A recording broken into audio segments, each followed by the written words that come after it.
د صنعت اونۍ ورځنی ملي او نړیوال نندارتون پرون یکشنبه په کابل کې پرانیستل شو.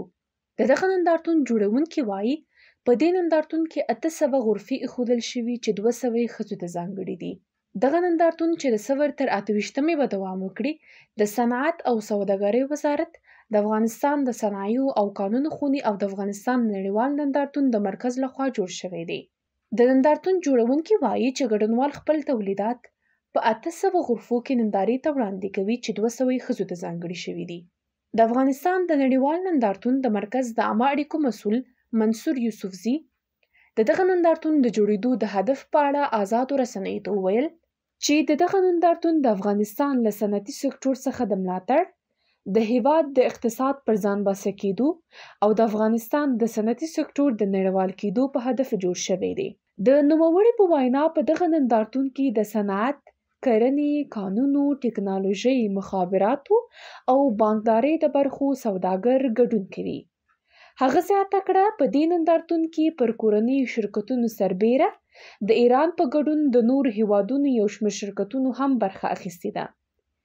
یو شمېر سوداګر او صنعتکاران د دغه نندارتون جوړېدل د خپلو تولیداتو د معرفۍ او د سوداګرۍ د ودې لپاره مهم بولي او له حکومت یې وغوښتل چې د صنعت برخې ته ډیره پاملرنه وکړي.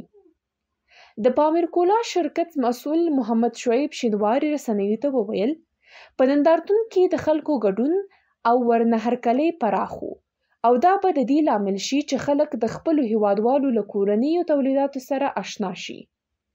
هغه وایي زما شرکت زعفران، د شاتو او لاسي صنایعو او دغه شان د قیمتي او نیمه قیمتي ډبرو دی.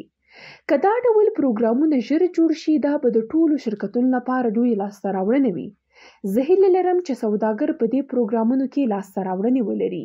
د صنعت اونۍ ملي او نړیوال نندارتون په داسې حال کې جوړیږي چې مخکې تر دې د غویي په 8مه د افغانستان او قزاقستان ګډ نندارتون هم جوړ شوی و.